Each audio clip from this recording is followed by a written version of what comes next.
You're listening to an Airwave Media Podcast. Founded in 1881, the Sons of Union Veterans of the Civil War is a congressionally chartered, charitable, fraternal organization that preserves the history and legacy of the Union veterans who fought during the Civil War to save the Union and end slavery. When you join, you enter a national network of men who form lifelong bonds, honor their heroic ancestors, and promote historic preservation, education, and patriotism in their communities. The Sons of Union Veterans of the Civil War accepts both descendants of Civil War veterans and non-descendants. Visit them today at www.suvcw.org or email them at join@suvcw.org. The views, information, or opinions expressed in this podcast are solely those of the individuals involved and do not necessarily represent those of the SUVCW.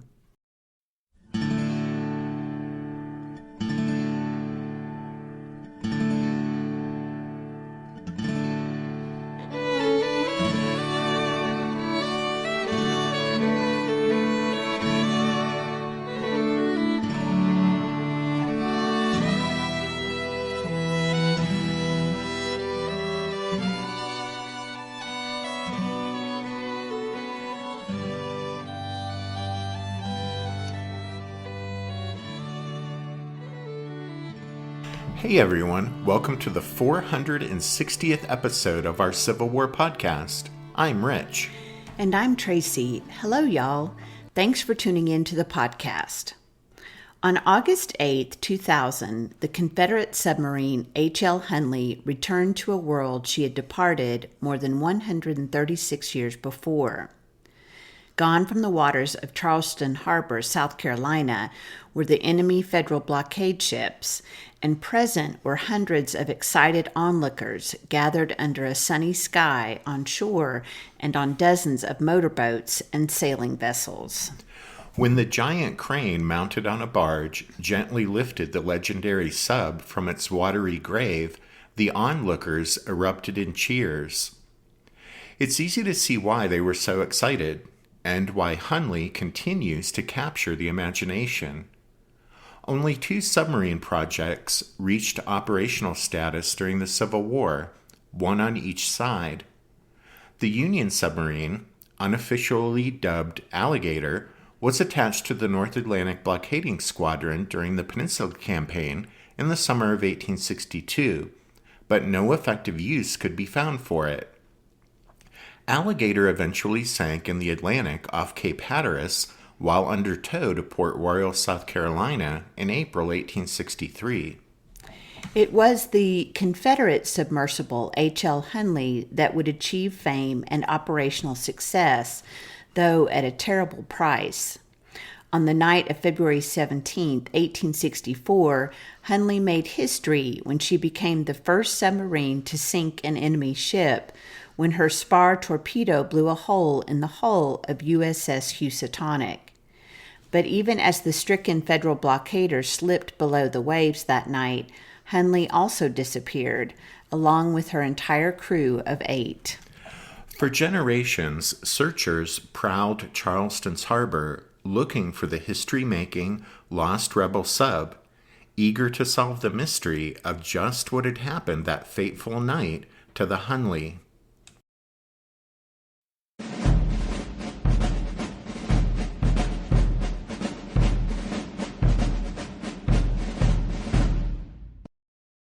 The driving force behind the construction of the Hunley was Horace Lawson Hunley of New Orleans. He was 37 years old at the start of the Civil War. Hunley was a wealthy lawyer, merchant, plantation owner, and had served a stint in the Louisiana state legislature in the late 1840s. Besides shipping his sugar through the port of New Orleans to various destinations, Hunley also collected a salary as an assistant at the New Orleans Customs House. Once the Civil War started and the Union Navy began to impose a steadily tightening blockade on southern ports, Hunley was acutely aware of the desirability, both for the Confederacy and also for himself, Well, Hunley was acutely aware of the desirability of breaking that blockade. In an attempt to do just that, Hunley would join with two mechanical engineers, James McClintock and Baxter Watson, to build a submersible which would challenge the Federal blockaders. McClintock had a true talent for designing and building, and the two men had a successful business in New Orleans manufacturing steam valves and other mechanisms for industrial use. Hunley was one of those who provided financial support for the project, but he proved to be a hands-on investor.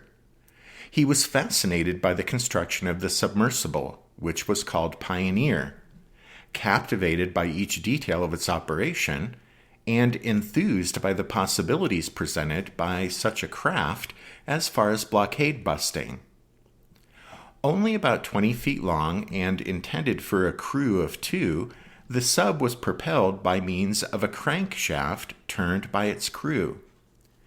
Testing of Pioneer was encouraging, but the Federals' capture of New Orleans in April 1862 put an end to the project when Pioneer was scuttled to keep her out of enemy hands. With the fall of New Orleans, McClintock, Watson, and Hunley moved their operation east along the Gulf Coast to another blockaded Confederate port, Mobile, Alabama. There, the three men found not only the manufacturing and fabricating facilities to build a new boat, but they also received the support of the city's commander, Major General Dabney Maury. In fact, Maury assigned two young Army engineers to the project, Lieutenants George Dixon and William Alexander. William Alexander was an Englishman who had arrived in America in 1859. He was a brilliant engineer and played a crucial role in the new submersible's development. This boat was designed for 5 men and was to mount a spar torpedo. As you guys know, back in those days, a torpedo was actually just what we today call a mine. And this spar torpedo was simply an explosive charge set on the end of a long pole that was attached to the bow, or front, of a vessel. Here, the plan was for the submarine, called American Diver, to maneuver until the spar torpedo was rammed into the side of an enemy ship, at which point it would explode. In mid-February 1863, American Diver sank in Mobile Bay when she was swamped by rough water. No lives were lost, and the sub's successful testing up until that point showed Hunley and the others that they were on the right track. Undaunted by the loss of American Diver, Hunley and the others began work on a third boat. This craft was larger, with a crew of 8, 7 to crank the shaft that turned a propeller, and 1 to serve as pilot and captain. Essentially a cylindrical iron tube nearly 40 feet long, 4 feet high, and 3.5 feet wide, with sharply tapered bow and stern sections, it was shaped like a long, thin cigar. Internal bulkheads fore and aft created water ballast tanks for use in controlling the depth of the sub. Depth was controlled by 2 lateral fins connected to a transverse shaft operated by the captain. Seacocks were installed in the ballast tanks with hand pumps to eject the water. The new craft, rather unglamorously christened the Fishboat, had 2 hatches, fore and aft, with 8-inch coamings containing glass ports, which were the only means of seeing out of the boat after the hatches were closed, since the sub had no periscope. Fishboat had a top speed of 4 knots, or just a tick over 4.5 miles per hour.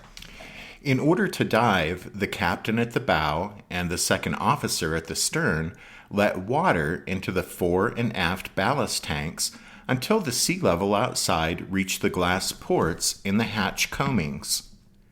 After the crew manually cranked the propeller up to the desired speed, the captain controlled the depth by manipulating the lateral fins. He also steered the sub with a wheel connected to the rudder by rods running the length of the boat. A mercury gauge indicated the depth below the surface. A single candle provided illumination. During trials at Mobile, Fishboat was armed with a towed torpedo containing 90 pounds of black powder. It was intended that the sub would approach her target on the surface, dive under it, and then surface on the far side, in that way dragging the torpedo against the hull of the target to explode it. Using that method, on the last day of July 1863, she successfully sank a target barge in the Mobile River. The Confederate naval commander at Mobile was Admiral Franklin Buchanan. Buchanan, former captain of the ironclad CSS Virginia, was impressed by Fishboat's potential, but he was uncertain she could be successfully employed in Mobile Bay against the Federal blockaders. So he offered use of the sub to the Confederate commander at Charleston, South Carolina, General P.G.T. Beauregard. At Charleston, the rebels were not only under considerable pressure from federal land and naval forces, but the circumstances of the blockade of Charleston Harbor meant that Fishboat would be more likely to see fruitful employment there. Beauregard, a great believer in technological innovation, enthusiastically accepted the offer, and the sub was duly transported to Charleston by rail on 2 flat cars and arrived there on August 12, 1863.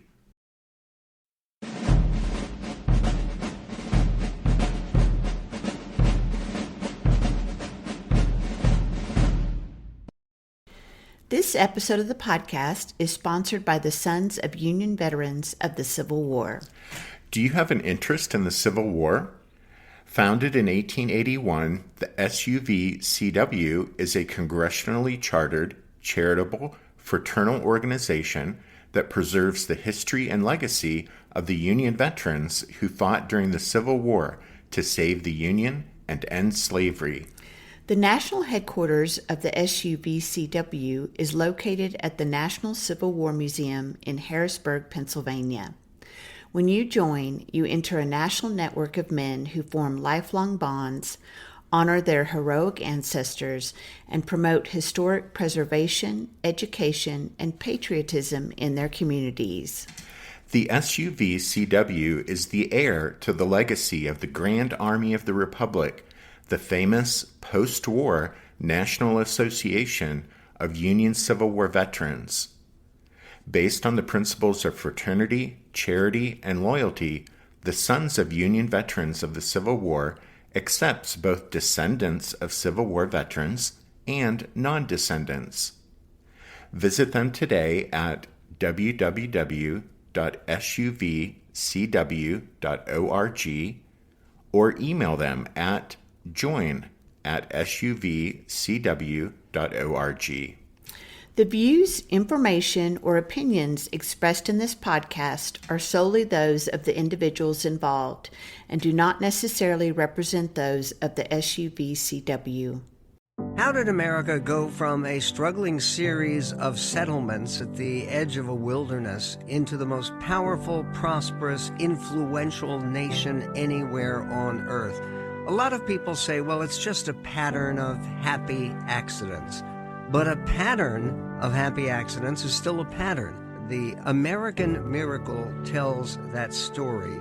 This is Michael Medved. I've been a historian for many years, 14 books, a radio host, fascinated during all that time with the bizarre series of coincidences that allowed the United States to acquire Alaska, or the Louisiana Purchase. Individuals in our past who seem to have been providentially placed where they could make a major difference. Subscribe to The American Miracle on Apple, Spotify, Amazon, or wherever you get your podcasts.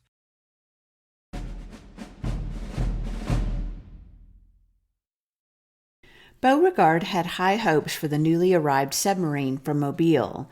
According to one of his subordinates, the general considered it, quote, the most formidable engine of war for the defense of Charleston now at his disposal. Once it arrived in Charleston, Fishboat, still technically a civilian vessel, was captained by James McClintock. Others who had been instrumental in the sub's development including Horace Hunley, assisted in preparing the craft for her first sortie against an enemy vessel. Joining McClintock inside the boat were 7 other crew members who traveled from Mobile to Charleston. It was always assumed that the sub and the torpedo that trailed behind it would be easy for an enemy ship to spot. Thus, to preserve the element of surprise, her developers planned for Fishboat to attack at night. For that reason, all of her initial test runs and subsequent actual sorties in Charleston Harbor took place after darkness fell across the water. On those initial cruises in Charleston Harbor the last few weeks of August, Fishboat functioned as advertised, but she failed to engage, much less sink, any federal blockaders. Beauregard, who had expected immediate and dramatic results, was disappointed by the sub's failure to engage a single enemy vessel. He blamed McClintock, whom he judged too cautious, when what was needed was boldness and daring.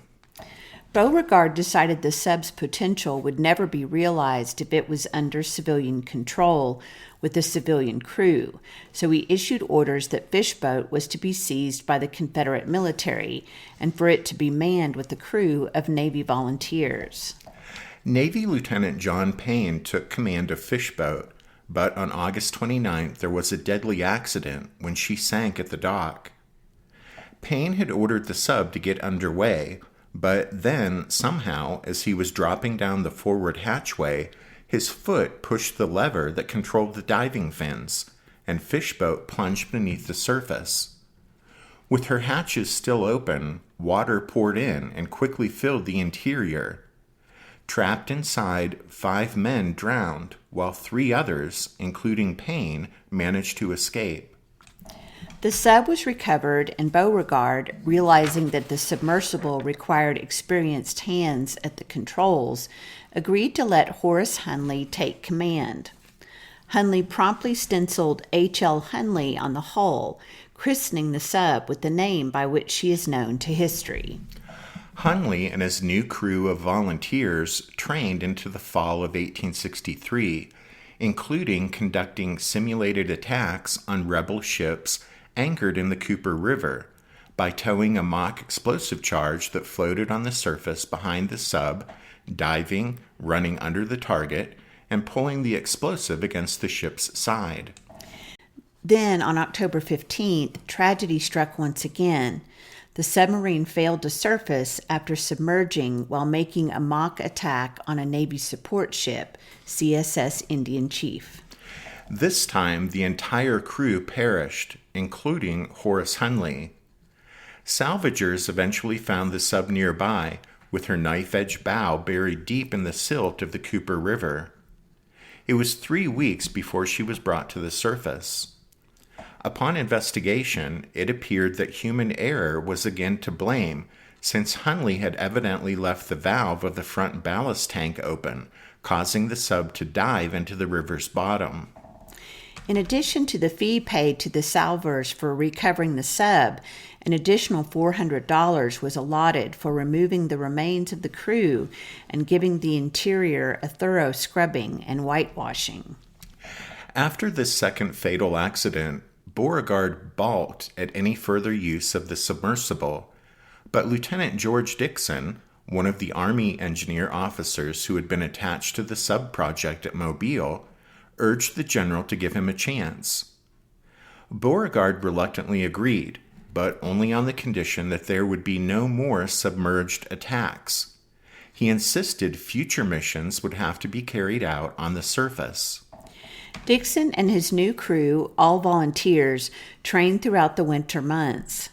To comply with Beauregard's directive that attacks be carried out on the surface, the explosive charge, previously towed behind Hunley, was now fitted on the end of an adjustable iron spar, hinged at the foot of the bow and projecting out 15 feet ahead of the hull.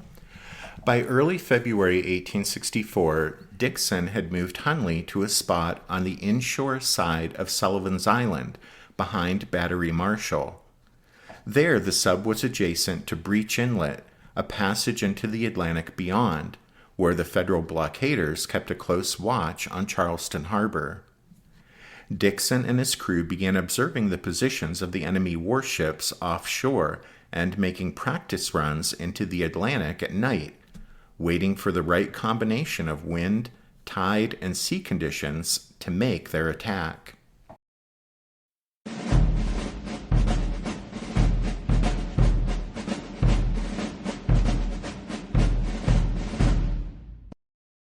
The Hunleys' rendezvous with destiny came on the evening of Wednesday, February 17, 1864. Despite bright moonlight, Lieutenant Dixon decided the combination of a flat sea and good visibility was too good to pass up. At dusk, Hunley set out from Breach Inlet, and by 8:30 she was approaching USS Housatonic, a blockader anchored about 4 miles offshore. The Federal blockading fleet at Charleston Harbor was maintaining an alert watch following recent attacks by Confederate torpedo boats called Davids, after the biblical story of David versus Goliath. In any case, the screw sloop Housatonic, displacing 1,934 tons and 205 feet long, mounted 7 cannon and 3 howitzers. She had been commissioned in August 1862 and had a crew of 160. Mindful of the blockading squadron's orders to be on the watch for enemy torpedo boats, Housatonic's commanding officer, Captain Charles Pickering, had his ship prepared. He had 6 lookouts posted, steam in the engine room was up, and a detail was prepared to slip the anchor at a moment's notice. At about 8:45, Housatonic's lookouts spotted what looked like a log moving in the water through the darkness, about 100 yards away. The officer of the deck, Acting Master John Crosby, immediately ordered the anchor to be slipped, had general quarters sounded, and prepared to get the ship underway. As Captain Pickering rushed on deck, the unidentified object was clearly approaching Housatonic from starboard, but it was so close the ship's cannon couldn't be depressed far enough to bring it under fire. Members of the crew opened fire on the strange vessel with pistols and muskets, but the bullets merely pinged off the enemy craft's metal hull. Pickering ordered the engine backed in an attempt to escape, but by then it was too late. Within 3 minutes of being spotted, Hunley rammed her spar torpedo into Housatonic, and there was a tremendous explosion. The charge blew an enormous hole in the Federal warship's hull. Housatonic quickly settled by the stern. However, fortunately for the crew, she sank in water that was only 28 feet deep, and many of them simply scrambled into the ship's masts and rigging, which still protruded above the surface. There they waited to be rescued. Because most of the crew had rushed topside when general quarters were sounded, only 2 officers and 3 sailors perished. Housatonic thus became the first warship to be sunk by a submarine, and Hunley the first submarine to sink an enemy ship. But after making history, the Confederate sub vanished. Those on shore waited anxiously, but in vain, for Hunley's return. Several weeks passed before a Federal picket boat was seized off Fort Sumter, and its crew confirmed to the rebels the sinking of Housatonic and the fact that Dixon and the others hadn't been captured. But what about the legendary blue light? You see, a Yankee sailor told the court of inquiry that investigated the ship's sinking that while he was clinging to Housatonic's rigging, waiting to be rescued, he saw a blue light off to starboard. The court didn't follow up on the sailor's statement, but nevertheless, the blue light has taken on mythic proportion in Hunley's story. It's a matter of faith among some Hunley devotees that the blue light was a prearranged signal that Dixon used to communicate with rebel forces on shore, who would light a beacon to guide the sub back to Breach Inlet. To those who believe a blue light was seen that night, it's proof that Hunley's crew survived long enough to show it after the attack on Housatonic. The loss of Hunley remained one of the great mysteries of the Civil War. with all that could be said for certain was that the sub vanished with the loss of all hands after sinking Housatonic. As time passed, at Charleston, successive generations of local divers and marine explorers never entirely abandoned their hunt for Hunley. Finally, on May 3, 1995, after 15 years of off-and-on searching, a team sponsored by novelist Clive Cussler's National Underwater and Marine Agency located Hunley's resting place. They found the wreck in 26 feet of water in Charleston's outer harbor, about 330 yards almost due east, that is seaward, from the spot where Housatonic went down. Hunley was sitting upright, listing to starboard at a 45-degree angle, buried in 3 feet of sand and other sediment. A paper-thin yet cement-like layer of what marine archaeologists call concretion, formed from organic and inorganic materials, covered the wreck itself. The iron boat had also been subjected to a century and a half of marine corrosion, but all things considered, Hunley seemed in remarkably good condition. The wreck was donated to the state of South Carolina shortly after its discovery. Salvage efforts culminated with the raising of the sub on August 8, 2000. After being brought to the surface, it was taken to the Warren Lash Conservation Center at the Old Charleston Navy Yard. The center was specially built for the research, preservation, and analysis of Hunley. At the Conservation Center, all 8 members of the crew were discovered still inside the sub and were identified through DNA testing. In April 2004, their remains were laid to rest in Charleston's Magnolia Cemetery. Today, Hunley is on display in a 75,000-gallon tank at the Lash Center. But there's still no definitive answer to the question of why the historic sub didn't return from her mission. The most likely explanation is that the explosion that blew a hole in the hull of Housatonic also crippled Hunley by damaging the sub and or incapacitating the crew. The impact with Housatonic took place at the end of Hunley's spar, less than 20 feet off the sub's bow, and the shock wave from a large explosion that close would have not only exerted tremendous pressure on Hunley's hull, causing damage, but the concussive effects of such a blast would be enough to disable, if not kill outright, the crew. Well, however, that's merely speculation. The painstaking conservation process and the dedicated efforts of the Hunley project team have contributed significant data to the historical and archaeological record and offer clues to what transpired during the sub's final moments. But the mystery of what happened that night remains.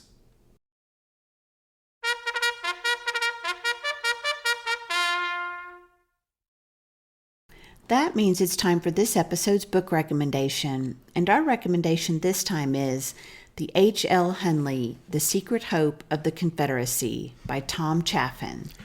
Well, as befitting such a dramatic story and enduring mystery, there are a few books about Hunley, but Chaffin's was the one we found ourselves turning to the most during the writing of this episode. So it's his book that gets the nod as far as this episode's recommendation. Don't forget you can find a list of all of our book recommendations if you head over to the podcast website, which is www.civilwarpodcast.org. We wanted to let you know that just yesterday we released members episode number 153 over on Patreon. It's titled Pulling the Wool Over Custer's Eyes. And in it we look at a clash in February 1864 between the Stuart Horse Artillery Battalion and some of George Armstrong Custer's Federal Cavalry outside Charlottesville, Virginia. You know, joining the Strawfoot Brigade is an excellent way to support the podcast. Your monthly pledge helps keep the show going, which we appreciate, and you get more Civil War goodness through the members episodes. We want to give a shout out to the newest members, Julie M., William B., John B., and Shannon S. Thanks, ladies and gentlemen. And thanks to all of you for listening to this episode of the podcast. Tracy and I do hope that you join us again next time, but until then, take care. Thanks, everyone. Bye.